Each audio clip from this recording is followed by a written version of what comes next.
नमस्कार मंडळी, सन मराठीवरील नवी जन्मेन मी या मालिकेच्या पुढे येणाऱ्या भागामध्ये आपण पाहतो सर्पोद्धाराच्या गुंडाने मनीला किडनॅप केलेलं असतं व मनी स्वानंदीला मेसेज करतो व आपण पाहतो स्वानंदीला मेसेज आलेला असतो आणि स्वानंदी म्हणते हा तर रॉंग नंबर आहे.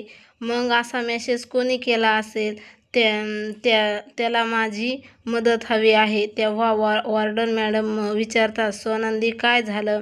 स्वानंदी म्हणते की मला नवीन नंबरवरून मेसेज आला होता, मला मदत हवी.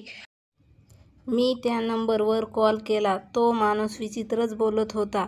तो मला म्हणाला मला नकोय तुमची मदत, तसं म्हणाला आणि त्यांनी फोन कट केलाय. काय माहीत कोण आहे, कोणाला माझी मदत हवी असणार. वॉर्डन मॅडम म्हणतात फातिमा किंवा जेसी तर नाही. तर स्वानंदी म्हणते फातिमाचा आणि जेसीचा नंबर माझ्या फोनमध्ये सेव्ह आहे. मला नक्की कळत नाही मेसेज कोणी केला असन. तर वॉर्डन मॅडम म्हणतात अगं राजारामनं कदाचित तो अडचणीत असेल तर त्यांनी मदत करा असा मेसेज टाकला असेल. तेव्हा स्वानंदी म्हणते हो मॅडम, राजाराम दादा करू शकतात, म्हणजे बराच वेळी आपल्या कामाला बाहेर असतात. मग स्वानंदी राजाराम दादाला फोन लावते. राजाराम दादाला बोलते राजाराम दादा तुम्ही मला मेसेज केला आहे का? तर राजाराम दादा म्हणतात नाही वहिनी, मी तुम्हाला मेसेज केला नव्हता. राजाराम म्हणतो मनी दादा मदतीला असतात त्यामुळे मेसेज करायची गरज पडत नाही वहिनी. तर खूप दिवस झाले मनी दादाच्या कॉन्टॅक्ट करण्याचा प्रयत्न करतोय पण ते मला रिप्लायच करत नाहीत. तुम्ही सांगाल का त्यांना मला फोन करायचा? तर स्वानंदी म्हणते हा राजाराम दादा, मी सांगेन त्यांना की तुम्हाला कॉल करायचा. तर असं म्हणते आणि फोन कट करते.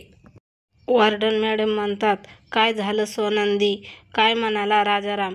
तर स्वानंदी म्हणते मॅडम राजाराम दादा म्हणाले की मी मेसेज केला नाही. मग मला मेसेज कोणी केला असेल, कोणाला माझ्या मदतीची गरज असेल मला कळत नाही. पण मला असं वाटतंय जो कोणी असेल त्याला आपल्या मदतीची गरज आहे. तो संकटात आहे, आपल्यापर्यंत पोहोचण्यासाठी तो प्रयत्न करतोय पण त्याला आपल्यापर्यंत पोहोचताच येत नाही. वॉर्डन मॅडम म्हणतात स्वानंदी बरोबर आहे तुझं, तो कोणी असेल तर त्याला आपली गरज आहे पण हे आपल्याला कसं समजणार? तर स्वानंदी म्हणते वॉर्डन मॅडम माझ्याकडे एक आयडिया आहे. त्या नंबरवर ती कॉल लावते आणि बोलते हॅलो, मी खुशी मांत्रे बोलते. स्वस्तिक इंडस्ट्रीजमधून आमच्या कंपनीमध्ये तुमचा नंबर लकी ड्रॉमध्ये सिलेक्ट झाला आहे. तुम्हाला गिफ्ट मिळणार आहे. तर तुम्हाला एक कार मिळणार आहे. त्या तुमच्या पत्त्यावर तुम्हाला ती कार दिली जाईल. त्यासाठी मी तुम्हाला एक फॉर्म देईल. त्या फॉर्मवर तुमचं नाव, गाव, पत्ता, सगळी माहिती भरा असं म्हणते आणि फोन ठेवते. आणि मग वॉर्डन मॅडम म्हणतात स्वानंदी हा काय वेळेपणा आहे? तर स्वानंदी म्हणते मॅडम आपल्याला समजेल, मग तो माणूस नक्की कोण आहे त्याचा पत्ता आपल्याला कळेल. आता पुढे येणाऱ्या भागामध्ये स्वानंदीला समजणार आहे दिन्याचं सत्य. हे पाहणं खूपच रंजक ठरणार आहे. अशाच नवनवीन मालिकाचे अपडेट पाहण्यासाठी आपल्या चॅनलला लाईक करा, शेअर करा आणि सबस्क्राईब करायला विसरू नका. धन्यवाद.